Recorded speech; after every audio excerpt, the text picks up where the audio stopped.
It was nearly midnight when my phone lit up with a simple text message that would change everything. Awake. The notification banner showed the name Alex, my neighbor from across the hall. I stared at those 6 letters glowing in the darkness of my bedroom, my heart inexplicably racing. Yes, I was awake. I'd been lying in bed scrolling mindlessly through social media, that peculiar form of insomnia that plagues our generation. But why was Alex texting me at this hour? I should explain that Alex and I had a comfortable, casual friendship. The kind where you help each other carry groceries, occasionally share a beer on one of our balconies, and exchange pleasantries in the elevator. He moved in about 8 months ago, and from day one, I noticed him. It was impossible not to. Tall with dark hair that always looked perfectly disheveled, a smile that crinkled the corners of his eyes, and an easy confidence that drew people in. And yes, as far as I knew, completely straight. I remember the day he moved in. I was coming back from a run, sweaty and disheveled, when I saw him struggling with a couch in the hallway. Without thinking, I offered to help. For 20 minutes, we maneuvered that ridiculous sectional through his doorway, laughing and cursing in equal measure. When we finally succeeded, he offered me a beer from the one box he'd managed to unpack, his essentials box, as he called it. We sat on that hard-won couch, drinking and talking as if we'd known each other for years. Over the months that followed, our friendship developed naturally. We discovered a shared love of obscure indie films, spicy food that made us regret our choices the next day, and a particular podcast about unsolved mysteries that we'd discuss in the laundry room. He'd dated a few women since moving in. I'd pass them in the hallway occasionally, offering polite smiles while ignoring the small twist in my stomach. Not jealousy, I told myself. Just the natural disappointment of confirming what I already knew. I stared at his text for a full minute before responding with a casual, "Yeah, what's up?" 3 dots appeared immediately, then disappeared, then appeared again. Finally, "Can I come over? Need to talk about something." My apartment wasn't exactly in visitor condition. Dishes in the sink, laundry draped over chairs, but curiosity overrode my embarrassment. "Sure," I texted back, already scrambling to kick the most obvious clutter under the couch. 5 minutes later, a soft knock on my door. I opened it to find Alex standing there in gray sweatpants and a faded university t-shirt, his hair more tousled than usual. He looked tired, maybe a little anxious, but he smiled when he saw me. "Thanks for this," he said, stepping inside. "Sorry for the late-night intrusion." He closed the door behind him, and somehow that simple action felt significant, closing out the world, creating a space just for us. "No problem," I replied, suddenly aware I was wearing only boxers and an old t-shirt with a hole near the collar. "Everything okay?" I gestured toward the couch, and we both sat, a comfortable distance between us. The lamp in the corner cast a warm glow across the room, soft enough to make everything feel a little dreamlike. Alex ran a hand through his hair, a gesture I'd seen countless times when he was thinking about how to phrase something. "Yeah, I just couldn't sleep. Had a lot on my mind." He leaned back into the couch, looking around my apartment as if seeing it for the first time, though he'd been here before for game nights and impromptu dinners. "Your place always feels so comfortable. Mine still feels like I'm camping in someone else's apartment." "That's because you have exactly 3 pieces of furniture and nothing on your walls." I laughed, relaxing a little. This was familiar territory, our easy banter, the gentle teasing. "I've offered to help you decorate about a dozen times." I know. I should take you up on that." He smiled, but it didn't quite reach his eyes. There was something different about him tonight, a tension in his shoulders, a carefulness to his words. "So," I ventured after a moment of silence, "what's keeping you up? Work stuff?" Alex was a graphic designer for a marketing firm downtown, and he occasionally stressed about deadlines or difficult clients. He shook his head. "No, not work. Personal stuff, I guess." Another pause. "Do you ever feel like you've been living your life according to some script someone else wrote for you?" The question caught me off guard. It wasn't the kind of late-night philosophical discussion we typically had, which usually centered around whether pineapple belonged on pizza or which movie sequel had most betrayed its original. Sometimes, I answered honestly. Before I came out, that's exactly how I felt. Like I was playing a role I hadn't auditioned for. I hadn't planned to bring up my sexuality.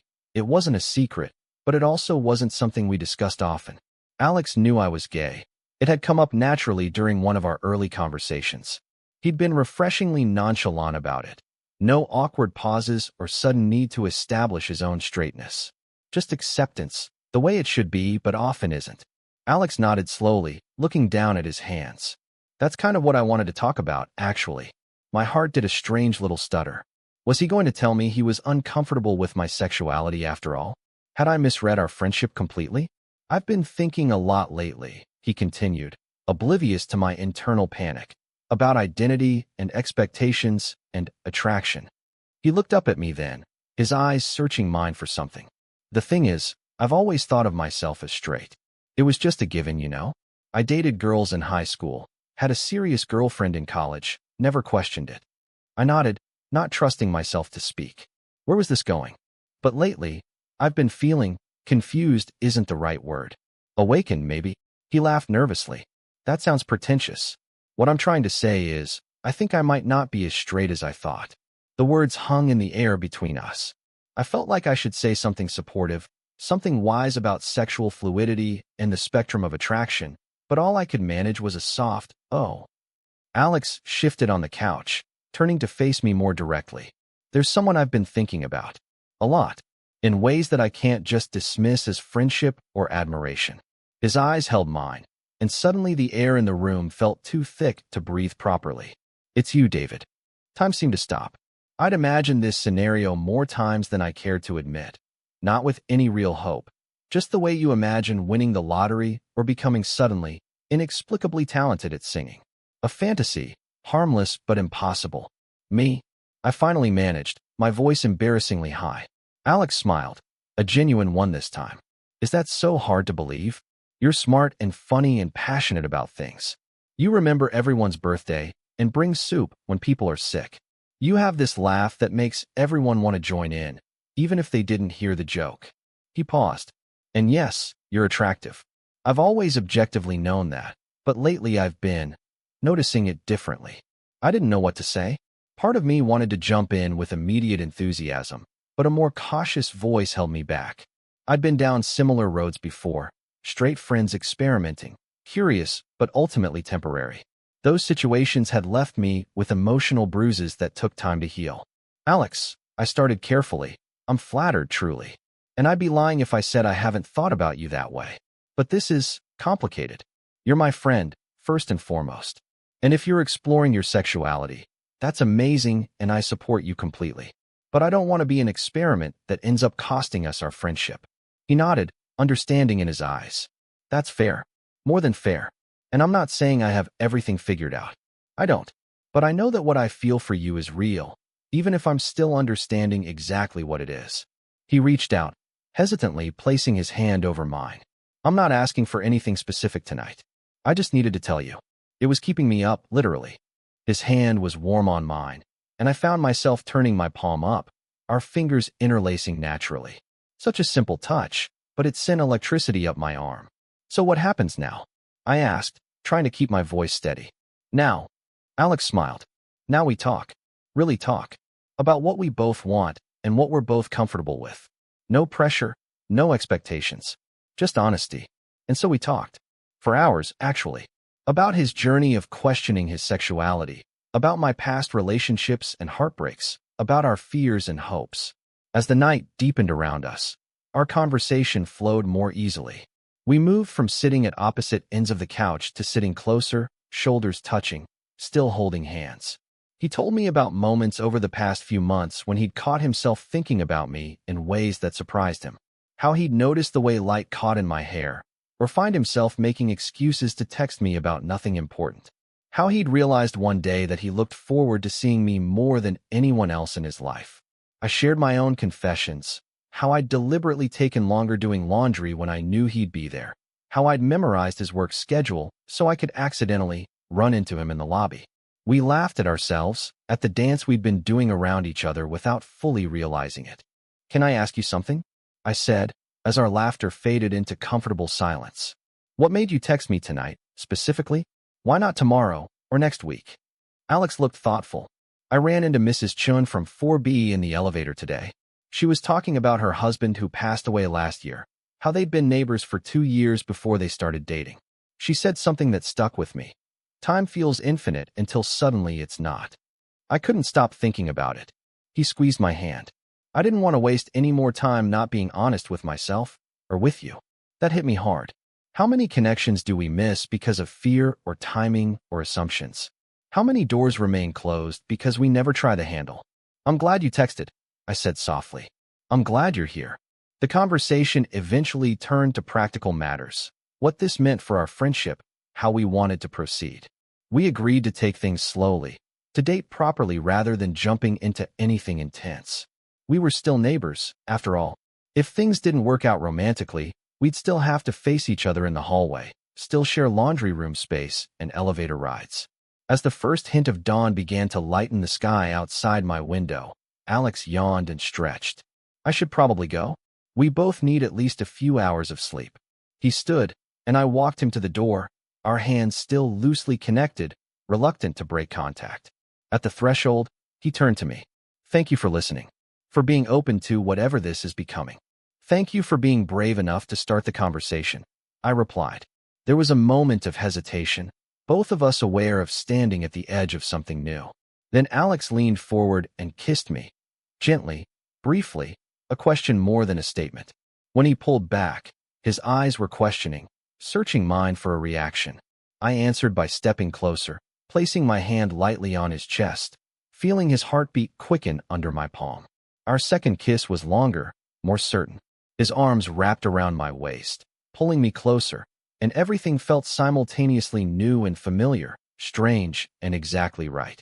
When we finally separated, both slightly breathless, Alex rested his forehead against mine. Good night, David. Or good morning, I guess. Text me when you wake up? I asked. He smiled. Count on it. After he left, I stood at the closed door for a long moment, processing everything that had happened.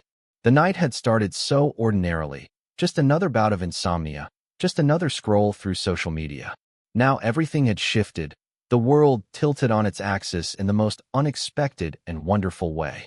I returned to bed, but sleep was the furthest thing from my mind. I replayed our conversation, our kisses, the feeling of his hand in mine. I thought about all the moments over the past 8 months that I'd dismissed any possibility of this happening. All the times I'd reminded myself not to read too much into his friendly gestures or warm smiles. It made me wonder how many other assumptions I'd made about people and possibilities. How many connections I might have missed because I'd already decided what was or wasn't possible.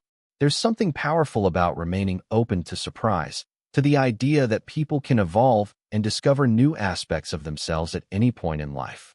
The next few weeks were a delicate dance of getting to know each other in this new context. We went on proper dates, dinner at a restaurant downtown where no one knew us, a hike to a waterfall outside the city, a jazz concert in the park. We kept things casual around the building, not ready to field questions from neighbors, enjoying the private bubble of our evolving relationship.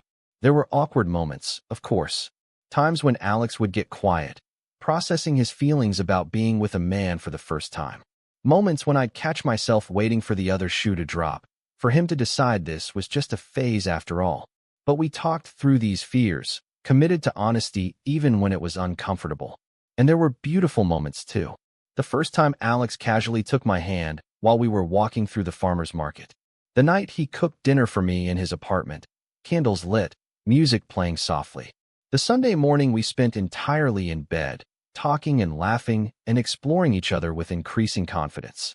6 months later, Alex officially moved out of his apartment and into mine. Mrs. Chun from 4B brought us a housewarming plant and a knowing smile. Some neighbors become family, she said, patting Alex's cheek affectionately. I'm happy you boys found each other. Looking back now, I'm struck by how a single text message changed everything. Awake. Such a simple question, but it opened a door to a conversation that might never have happened otherwise. It makes me think about all the messages we don't send, all the questions we don't ask, all the doors we don't knock on, and what might be waiting on the other side if we found the courage. Alex and I aren't perfect. We still argue about whose turn it is to do the dishes or what movie to watch on Friday nights. He still leaves his shoes in the middle of the hallway. I still use up all the hot water if I shower first.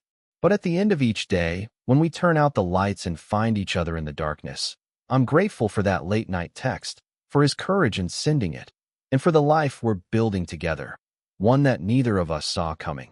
But that feels more right than anything that came before. Sometimes the most unexpected connections become the most meaningful ones.